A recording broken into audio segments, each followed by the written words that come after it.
UPPL जिंदाबाद UPPL long live UPPL long live Abdullah Sarkar जिंदाबाद Lawrence Isleri जिंदाबाद Lawrence Isleri जिंदाबाद जय UPPL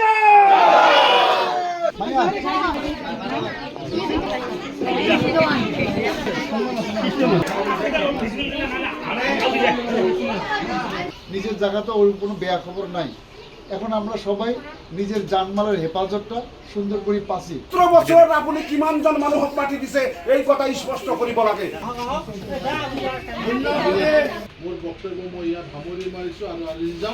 আজি কোদালধোৱা অঞ্চলে মাত্ৰ নহয় গোটেই ফকৰেগাম সমষ্টিত প্ৰত্যেকটো গাঁৱে ভূঞে একমাত্ৰ UPPL আৰু প্ৰমোদ বড়োৰ জয়গান আগন্তুক BTC চৰকাৰটো যে আমাৰ UPPL দল প্ৰমোদ বড়ো চাহাবৰ নেতৃত্বত হৈ আছে তাৰে আজি উদাহৰণস্বৰূপে কোদালধোৱাৰ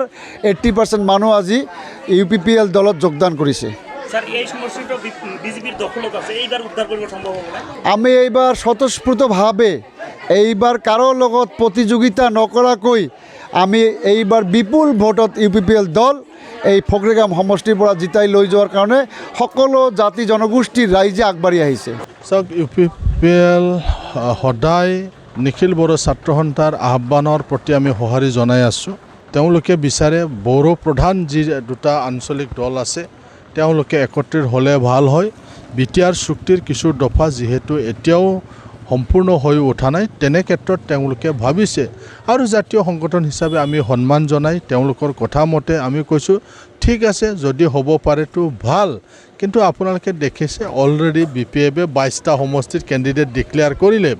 সমান যদি হ'ব লাগে তেতিয়া 20টা হ'লেহেঁতেন কিন্তু অলৰেডি তেওঁলোকে 22টা ডিক্লেয়াৰ কৰে তাৰপৰে আপোনালোকে চাব পাৰে উমান কৰিব পাৰে এইটো কিমান দূৰ সম্ভৱ হ'ব পাৰে থেংক ইউ ইতিমধ্যে BPF মানে কৈছে যে 15 তাৰিখৰ ভিতৰত গোটেইখিনি মানে প্ৰাৰ্থী ডিক্লেয়াৰ দিব মই সেইকাৰণে ক'লোঁ 20টা দি পেলাই যদি মানে অলপ যদি বাদ চালেহেঁতেন সেইটো কথাটো অলপ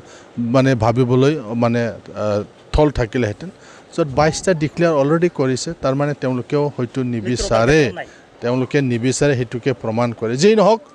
নিৰ্বাচন আহি আছে সকলো দলেই নিৰ্বাচন খেলিব আমিও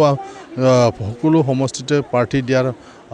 আমিও চিন্তা চৰ্চা কৰি আছোঁ আমি ruling party number 1 ruling party গতিকে আমাৰো ক্ষমতা আছে কিন্তু জাতীয় সংগঠনবিলাকে কোৱাৰ কাৰণেহে আমি অলপ বাদ চাইছোঁ শান্তি সম্প্ৰীতি ঐক্য ৰখাৰ কাৰণে UPPL জইন কৰিলোঁ আৰু আমি যিবিলাক জইন কৰিলোঁ আমি একেলগে দেহে কাম কৰি যাম মই কোনো দলত নাছিলোঁ আগত মই আজি UPPL জইন কৰিলোঁ বহুত দলৰ পৰা আমাক অফাৰ কৰিছিলে মাতিছিলে আমি তথাপি যোৱা নাই সিহঁতে মানে হাগ্ৰামা যি আগন্তুক দিনত 17 বছৰ ৰাজত্ব কৰাৰ কাৰণে কি কাম কৰিছে একো কাম কৰি পোৱা নাই এইটো কাৰণে আজিকে নতুনকৈ UPPL দল আমি জইনিং কৰিলোঁ যেন আগন্তুক দিনত ভাল কাম হ'ব আৰু বহুত ভাল লাগি আছে UPPL দল জইন কৰি